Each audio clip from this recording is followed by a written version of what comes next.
जैसा कि बच्चों आपको बताया कि मैंने आपको सूत्र लिखाए थे, उस सूत्र के माध्यम से हम क्या करेंगे, इस प्रश्नावली को हल करने का प्रयास करेंगे। ठीक है ना। तो मैंने सूत्र आपको एक ही लिखवाया है, मतलब जो त्रिभुज वाला क्षेत्रफल था सेम उसी की तरह आपका सूत्र है। ठीक है ना। इसके माध्यम से इस प्रश्न को हम हल करेंगे। ठीक है। तो ये आपकी चौथी प्रश्नावली का पहला प्रश्न है। ठीक है। आपकी पहली वाली चैप्टर चल रहा है, पहले चैप्टर में आपका है चौथी एक्सरसाइज है। ठीक है। क्वेश्चन क्या है कि सिद्ध कीजिए कि बिंदु इतने इतने और इतने, मतलब कि 3 बिंदु दे रखे हैं, आपको सिद्ध करना है कि तीनों बिंदु क्या है, संरेख है। मतलब तीनों बिंदु कैसे, एक ही रेखा में, ये आपको सिद्ध करना है। ठीक है। मैंने आपको सूत्र लिखाया था, किसका लिखाया था, संरेख वाला। ठीक है। संरेख वाला हम सूत्र लगाएंगे और उसके माध्यम से क्या करेंगे, इस सवाल को हल करेंगे। हमें सिद्ध क्या करना है, ये संरेख है कि नहीं है। ठीक है। सबसे पहले संरेख वाला सूत्र लिखेंगे। क्या सूत्र है आपका, x1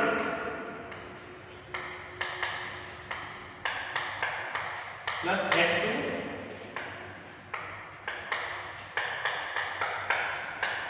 x3 y1 minus y2।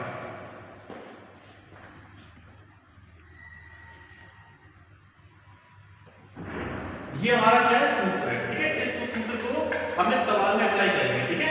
सबसे पहले देखिए, ये जो बिंदु दे रखे हैं इसको मान लीजिए x1 y1 x2 y2 x3 और y3। ठीक है। हमने बिंदु को नंबरिंग कर दिया x1 y1 x2 y2 और x3 y3। ठीक है। ये वाली वैल्यू नोट करिए आप लोग। सबसे पहले x1 का मान कितना है, 0। y2 माइनस y3 कितना है, 2। और y3 कितना है, 1। x2 कितना है, 1। y3 माइनस y3 कितना है, -1।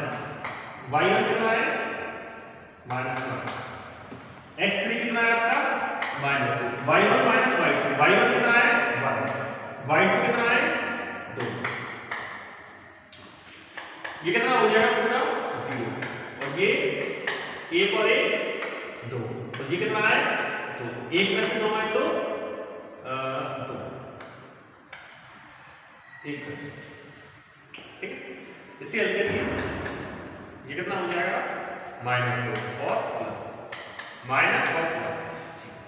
यानी कि हमारे इस प्रश्न का क्या उत्तर आ गया, 0। अगर हमारे इस प्रश्न का उत्तर 0 आया है तो इसका मतलब क्या है, इसका तात्पर्य ये है कि हमारा दिया गया बिंदु कैसा है, आपका संरेख है।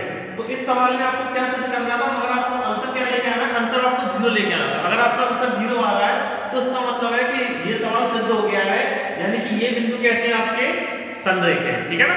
बेहद ही आसान प्रश्न है, इसमें कुछ नहीं करना, आपको सूत्र लिखना है, सूत्र के माध्यम से वैल्यू पुट करनी है और आंसर आपका 0 आना चाहिए। ठीक है। इस सवाल को देखिए जरा,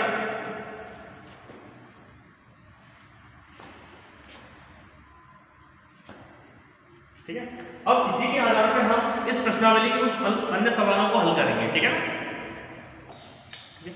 देखिए बच्चों, मैंने आपको पहला प्रश्न कराया था। पहले प्रश्न में क्या करना था, आपको आपके बिंदु दे रखे उसको लेके आपको सिद्ध करना था कि ये हमारा सवाल संरेख है कि नहीं। ठीक है ना।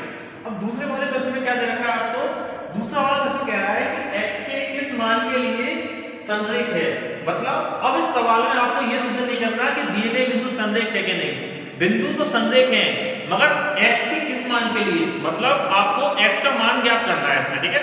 सूत्र वही लगेगा आपका संरेख वाला, उसके माध्यम से आपको ये जो x है इसका मान आपको क्या करना है, ज्ञात करना है। ठीक है। सूत्र क्या आपका संरेख वाला, x1 y2 माइनस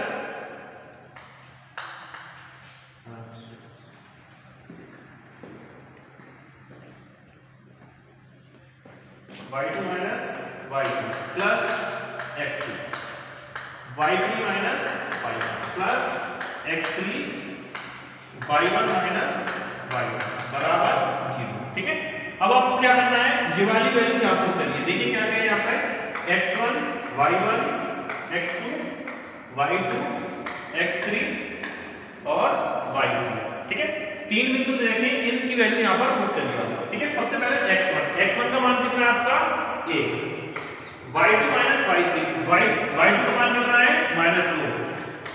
और y3 का मान कितना है, 16। x2 का मान कितना है, x है यहाँ पर। y3 माइनस y3 का मान कितना है, 16 माइनस y1 का मान कितना है, 4 प्लस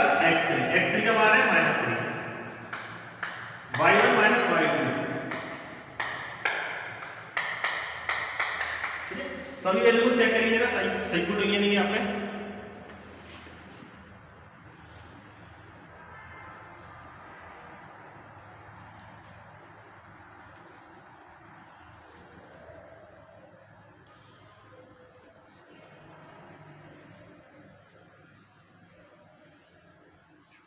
ठीक है, आप लोगों ने देखा होगा कि सभी वैल्यू पुट कर दी गई है। अब हम सवाल को हल करते हैं, ठीक है ना। कैसे हल होगा देखिए, 2 और 16 कितना हो जाएगा, 18 प्लस x। 16 में से अगर 4 जाएंगे तो 12, 4 और 2 6 बराबर 0, कितना हो जाएगा 6 तो यार। इसे हल करिए, 18 और 18 36,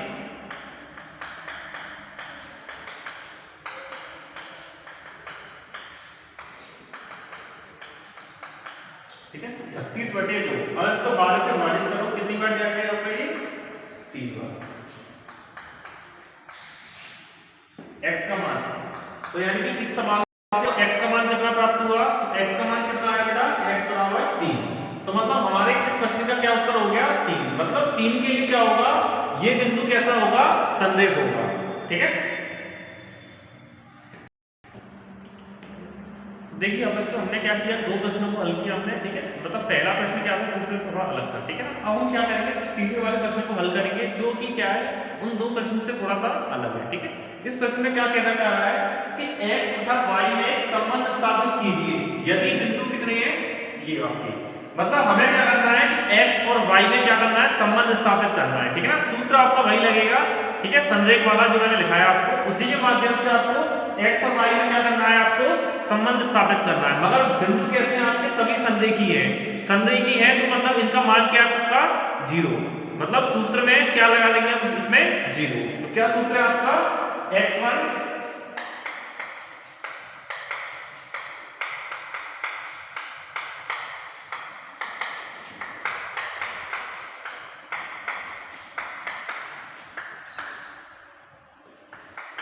ठीक है। इस सूत्र के माध्यम से इस सवाल को हल करेंगे, ठीक है ना। ये मान लीजिए बिंदु x1 y1 x2 y2 x3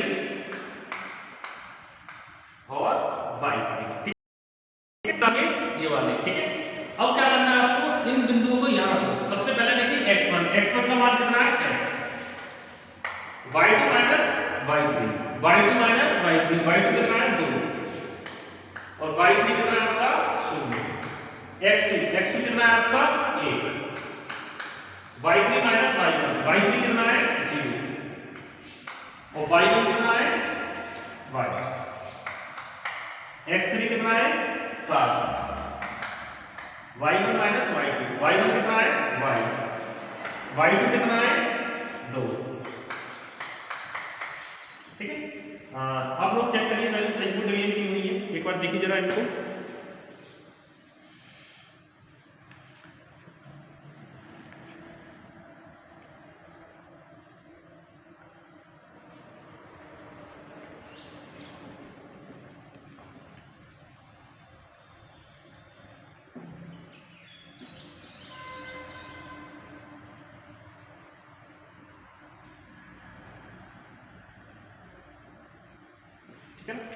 अब देखिए हम क्या करेंगे, इसको हल करेंगे, ठीक है। हल करके कितना हो जाएगा ये, 2x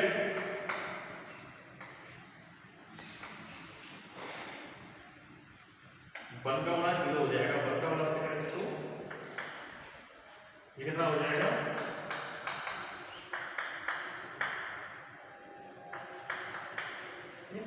अब इसे देखिए कितना हो जाएगा ये, 2x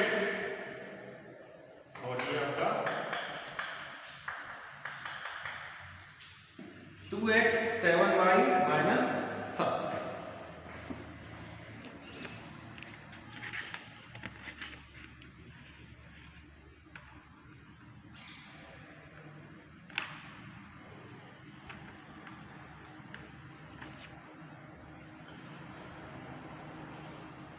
सवाल में कुछ मिस्टेक हुई, 7y, हाँ 14 आएगा,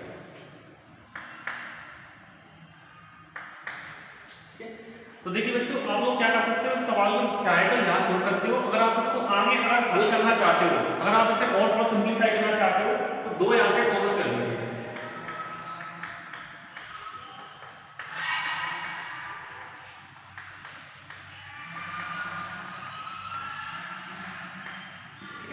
ये आप लोगों के प्रश्न में क्या आ गया, ये उत्तर। मतलब हमने क्या किया कि x और y उन दोनों में क्या कर दिया, हमने संबंध स्थापित कर दिया। ठीक है, इस सवाल को देख लीजिए। ठीक है, तो आपको सवाल समझ में आ गया होगा। ठीक है, अब हम प्रश्नावली का अगला सवाल देखते हैं। ठीक है, तो बच्चों देखिए, अब हम इस प्रश्नावली का अगला प्रश्न करेंगे। ठीक है, अगला प्रश्न क्या है आपका कि बिंदु दे रखे हैं आपको a b c, इस प्रकार संरेख है कि ab बराबर 2/9 AC। आपको क्या करना है, इस वाले प्रश्न में आपको 3 बिंदु दे रखे हैं, ये संरेख है, अर्थात इनका मान क्या है, 0 है। अब आपको क्या करना है, इस सवाल में क्या सिद्ध करना है कि AB किसके बराबर है, 2/9 गुणा AC। मतलब कि AB का जो मान है वो कितना है, 2/9 गुणा है किसका, AC का। तो इस सवाल में सबसे पहले हमें क्या करना पड़ेगा, सबसे पहले हमें ये देखना पड़ेगा कि जो आपको ये बिंदु दे रखे हैं ये संरेख है कि नहीं है। अगर ये संरेख है तो इसको हम आगे सॉल्व करेंगे। ठीक है, सबसे पहले हमें ये सॉल्व करना होगा संरेख है कि नहीं। ठीक है, तो इसको पहले इसकी संरेखता की जांच करनी पड़ेगी। पहले देखेंगे संरेख है कि नहीं होता। ठीक है, तो संरेख का सूत्र क्या है आपका,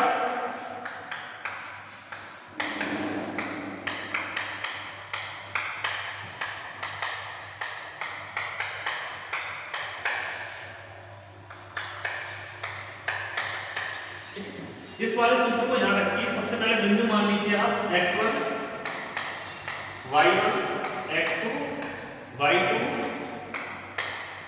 x3 और y3। ठीक है, 3 बिंदु माने आप लोगों ने। अब आप लोग क्या करिए, ये वाली वैल्यू यहाँ पुट करिए। x1 का मान कितना है, y2 माइनस y3, y2 का मान कितना है आपका 6, y3 का मान कितना है 3, सॉरी y3 का मान है -8 प्लस 8, x2 का मान कितना है, y3 माइनस y1 का मान, y1 का मान आपका 10, x3 का मान 3, y1 माइनस y1 का मान कितना है 10 और y2 का मान कितना है 6। देखिए आप लोग सही इसमें वैल्यू रखे नहीं पड़ेगा।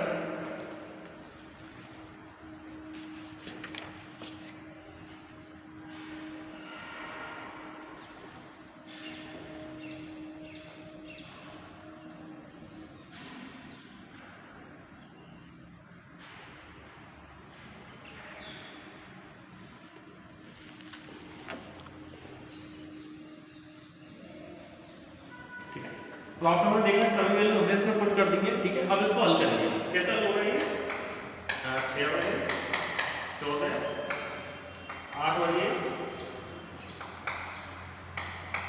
18। ठीक है, अब इसे करिए। अब 14 छक्के कितना हो जाएगा, बना चलिए आपका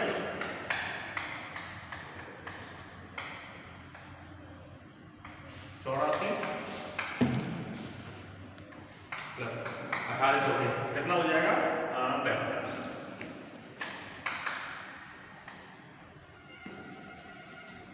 प्लस ये कितना हो जाएगा 12। ठीक है, 72 और 12 कितना हो गया 24।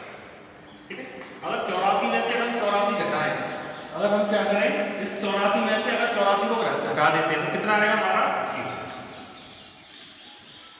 इसका 0 आने का मतलब क्या है, अगर ये 0 आ गया है अर्थात ये कैसा है, ये बिंदु कैसा है आपका संरेख है। मतलब हमने एक सवाल में क्या कर दिया है, इस एक पार्ट को हमने प्रूफ कर दिया है कि दिया हुआ बिंदु कैसा है हमारा संरेख है। ठीक है, बिंदु कैसा है हमारा। तो देखिए हमने क्या किया बच्चों, इस सवाल में क्या कर दिया था, हमने इसको 0 लिया है। इसको 0 लाने का मतलब ये है कि तीनों बिंदु कैसे आपके संरेख है। मतलब यहाँ तक हमारा एक सवाल हुआ है, अभी सवाल पूरा नहीं हुआ है। आपको ये सिद्ध नहीं करना ये संरेख है कि नहीं। संरेख तो दे रखा है, संरेख है। हमने क्या किया, इसकी सत्यता की जांच की, संरेख है। और ये हमारा 0 आने का मतलब है कि बिंदु कैसा है आपका संरेख है। अब हमें क्या करना है, हमें सिद्ध करना है कि AB क्या करता है, 2/9 भाग में होता है AC को, ठीक है। AB क्या करता है 2/9 भाग में किसको विभाजित करता है, AC को, ठीक है। अब देखिए सवाल में आपको क्या करना है, यहां तक सभी बच्चे नोट करिए आप लोग, यहां तक सबने लिख लिया होगा, ठीक है। इसको हम रफ करते हैं।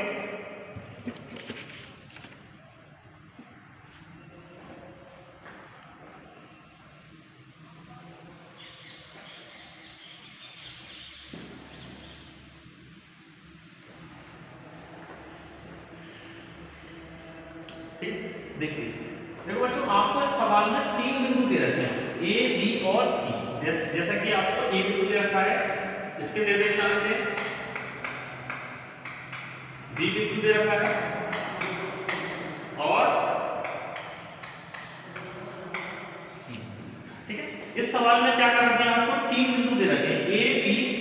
हमें क्या करना है, A, B और AC को आपस में विभाजित करना है। आप लोग इस सवाल में देख रहे होंगे कि A दोनों तरफ आ रहा है, यहाँ देखो, यहाँ B आ रहा है, यहाँ C आ रहा है, मगर A क्या बेटा, A दोनों तरफ आ रहा है। तो इसका मतलब क्या है, A एक ऐसा बिंदु है जो B और C दोनों को क्या कर रहा है, वो विभाजित कर रहा है। यानी A क्या कर रहा है, दोनों को क्या कर रहा है, विभाजित। जैसे कि आप समझ लीजिए इस तरह से, ये एक रेखा है, ठीक है।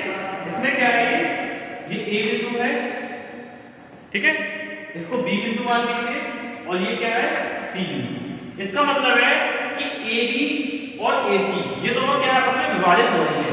AB कितना है आपका 2/9 है किसका, AC का। AB कितना है 2/9 किसका है, AC का, ठीक है। तो देखिए B बिंदु का निर्देशांक क्या लिखे थे हमने, और A बिंदु का निर्देशांक क्या है, और C बिंदु का निर्देशांक क्या है, ठीक है। ये क्या है, इन तीनों बिंदु के क्या है आपके निर्देशांक, ठीक है।